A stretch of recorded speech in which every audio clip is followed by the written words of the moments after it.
If you've ever applied for a business loan and heard your lender mention a UCC filing and had absolutely no idea what they were talking about, this video is for you.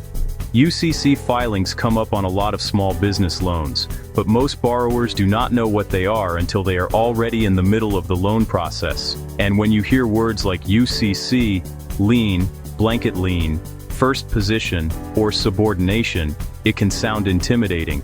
So let's keep this very simple. This is going to be a two-part video. Part 1 is about understanding what UCC filings are and why lenders care. In Part 2, I'll show you how to check your own UCC filings before you apply, so you can get ahead of the curve and know what a lender may see before they ask you about it. So what is a UCC filing? UCC stands for Uniform Commercial Code. A UCC filing is a public notice that a lender files with the state, usually through the Secretary of State, to show that they may have a security interest in certain business assets. In plain English, it is basically the lender saying, "This business borrowed money, and if they do not repay according to the loan agreement, we may have a claim on certain business assets." That's it. A UCC filing does not automatically mean your business is in trouble. It does not mean you did anything wrong. It does not mean your lender owns your business, and it does not mean someone is coming to take your assets. It is a normal part of many secured business loans. Lenders use UCC filings because if they lend money to a business, they want to know what happens if the loan is not repaid. The UCC filing helps document the lender's interest in certain business assets that may serve as collateral. There are two common types of UCC filings I want you to understand. The first is an equipment-specific UCC. This is when the filing is tied to a specific asset, like a delivery truck, commercial oven, forklift, or piece of machinery. So if you financed a specific piece of equipment, the lender may file a UCC against that specific equipment. The second type is a blanket lien. A blanket lien is broader. Instead of being tied to one specific asset, it may cover many or sometimes most of the business assets.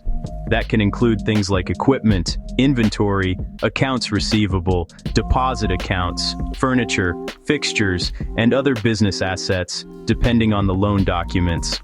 This is the one that surprises a lot of borrowers.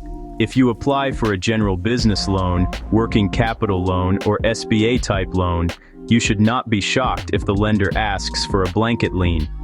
That does not mean your business is bad. It is often just how lenders protect themselves when the loan is not tied to one specific piece of equipment. So remember, an equipment-specific UCC is usually tied to one specific asset. A blanket lien is broader and may cover many business assets. Now let's talk about first position. This is one of the most important things to understand. When lenders talk about first position, they are talking about priority. In simple terms, first position means first in line.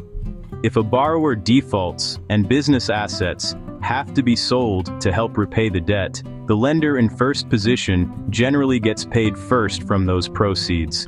So let's say the assets are sold, but there is only enough money to fully or partially repay the first lender.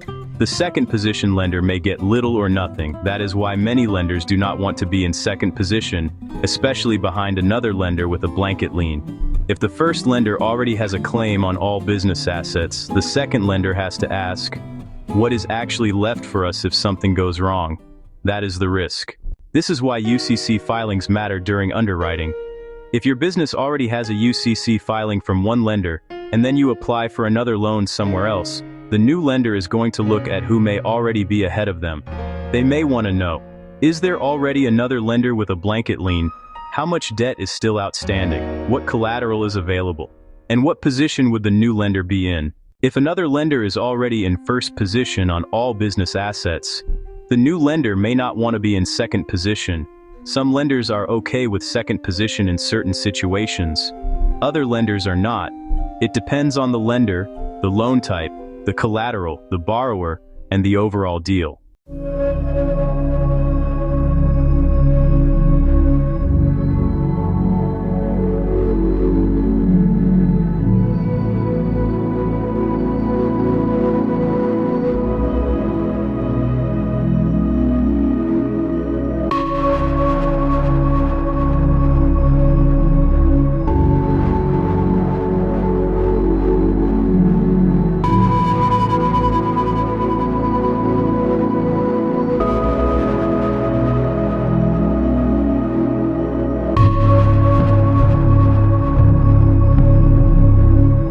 who has priority on the collateral. Now, what happens when a loan is paid off? When a secured loan is paid in full, the related UCC filing should generally be terminated or released. That means the lender's public claim on that collateral is removed from the record. But sometimes an old UCC filing stays active even after the loan has been paid off. That does not always mean there is still debt. Sometimes it just means the termination was never filed, or the record was never cleaned up. But to a new lender reviewing your application, it can still create questions. They may ask, is this loan still active? Is there still a balance? Does this lender still have a lien? Can we get proof this was paid off? And that can slow down your loan application. So the big takeaway is this: a UCC filing is not something to panic about, but it is something you should understand. It can affect how a lender views collateral, priority, and risk.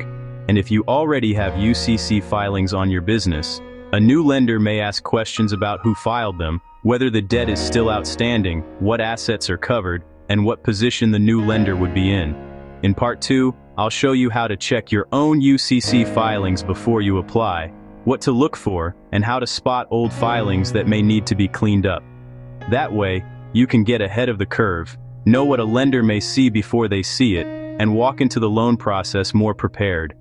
If this video helped you, subscribe to From Denied to Funded and drop your questions in the comments. I read them, and your questions help me decide what to cover next. And before you go, quick reminder: everything on this channel is for educational purposes only. I am sharing general information based on my experience in small business lending, but this is not financial, legal, tax, or lending advice. I am not your lender, attorney, tax advisor, or financial advisor, and I am not speaking on behalf of any specific lender or employer. Every business, loan, lender, state, and situation is different. Before making decisions about your business, your financing, your collateral, or any legal filings, please consult with the appropriate qualified professional for your specific situation.